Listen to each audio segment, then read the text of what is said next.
time to draw up another pattern. This one's for the American Wigeon drake that I'm carving here in this video. If you're interested in carving one of these yourself, I have a pattern available for sale. It's a digital download, and you can find the link in the top right corner of the video here or down below in the description.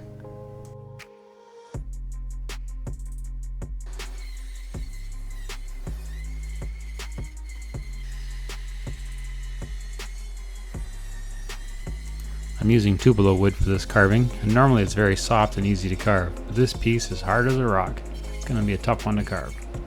And I did have some bigger pieces of soft tupelo that I could have used, but I was trying to use up some of the small scraps I had laying around. I measured, then marked out some of the details from the pattern onto the block of wood, and now I can get to the carving.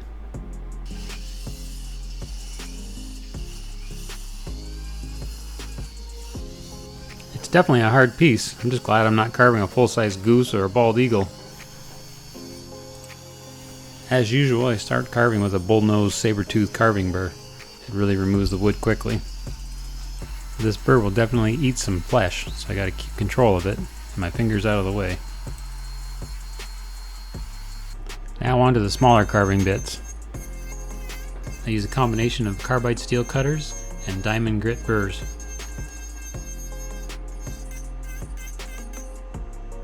I do make a lot of carvings of the whole bird, but recently I had a number of orders for these busts.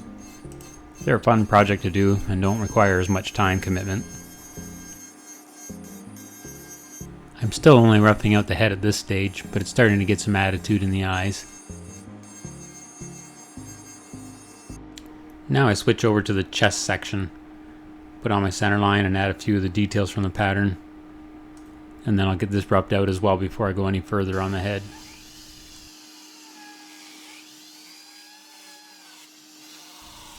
I've marked out where I want the head located with a slight turn to the left, just to give it a little bit of animation.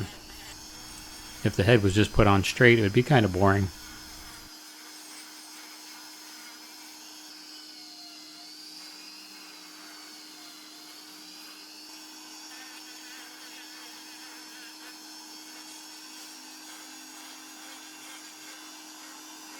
Now where the head lies over the back, I can either cut a groove for the head to fit into it, or I can cut the back of the head to fit over top of the back, which is what I chose to do. So first I finished shaping the area of the back before notching out the head to fit over top of it.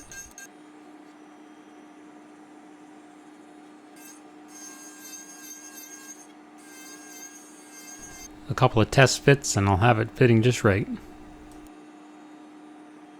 If you made it this far in the video, that's great. Thanks for sticking around. Now a word from my sponsor. Just kidding, I don't have a sponsor, but if you like and subscribe and share this video, that would be great. Now I'm happy with the fit, so I temporarily glue it down with some hot glue and finish shaping around the neck. There's a lot of different curves convening in this area, so I want to take the time to shape it right to make it look convincing and lifelike.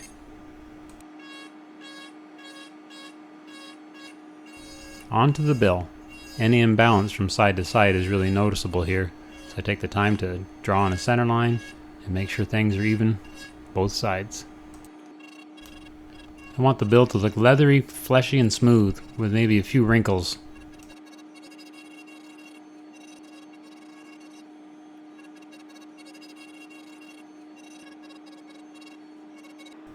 You can see the bill details are finished, and now I'm going to drill some holes for the glass eyes that I'll be inserting.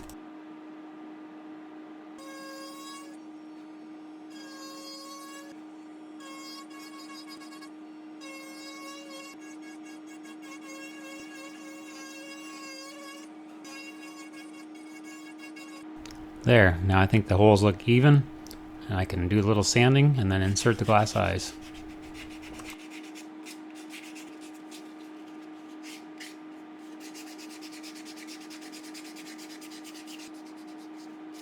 I press the eyes into a bed of a 2-part modeling epoxy. I also make the eyelids with it, and it sets in about an hour's time.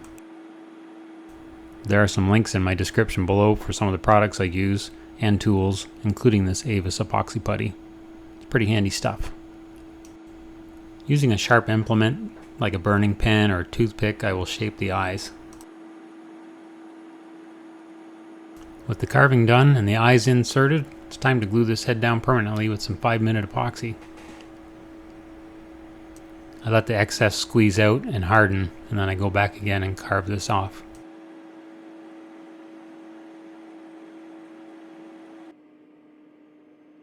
The epoxy will fill the joint, so I don't need any wood filler. Just a light sanding and the joint should be hidden.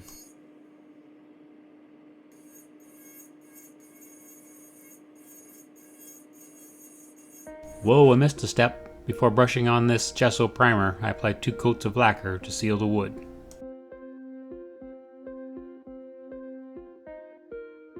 Now it's time to lay down some color.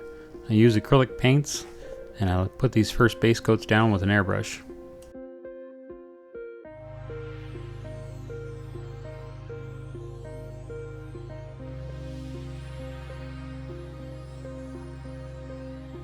I could paint this on with a regular brush, but I like the smooth finish that the airbrush gives. Airbrushes can be finicky and a pain to clean, but I think it's worth it. But I think it's a must to come back in with a regular brush to pick out the finer details. Makes a nice combination using the two techniques. I'm establishing all the dark areas first before I go back in with the color.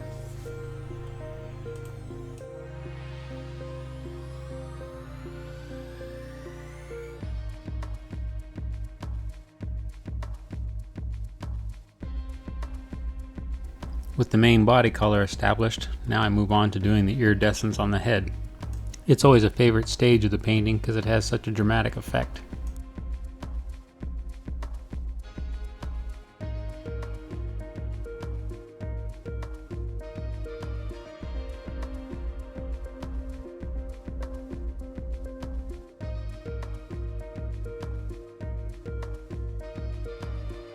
Look at those greens, just love the way that color pops. I've added a green iridescent powder to the paint to give it a reflective luster.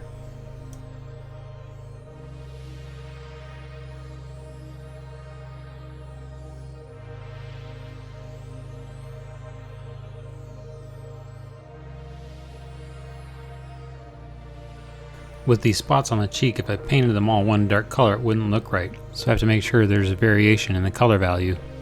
So I start this first with an airbrush, where I vary the size and the color intensity, and then I'll come back over it with a hand brush to finalize some of the shapes.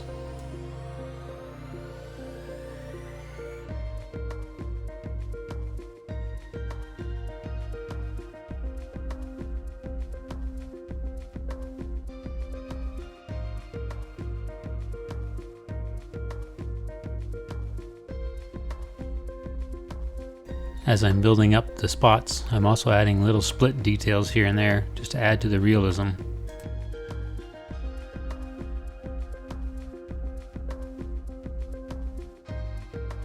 I love doing all these fine details in the paint.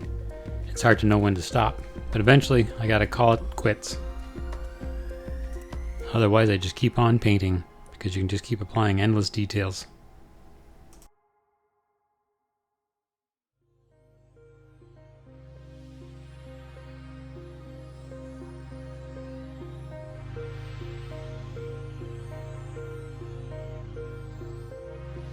With their all-white forehead, you can see why these ducks are also known as bald pates, with pate meaning top of the head or forehead. Now I'm adding individual feather edge highlights before I come back around and add fine feather details.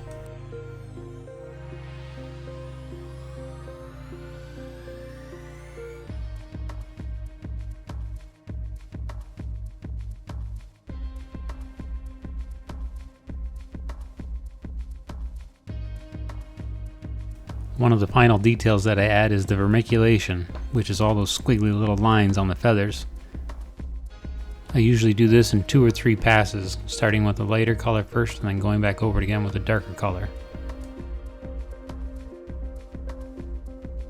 There's not a lot to do on this small bust, but when you have a whole bird covered in it, it can get really monotonous to paint it all. It can take hours, so you gotta put on some good music and just do it.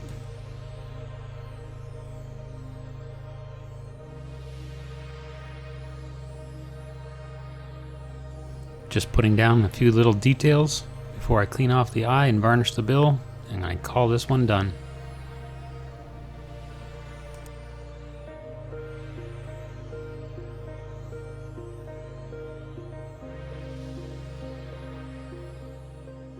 And a quick coat of satin black on the base to finish it all off.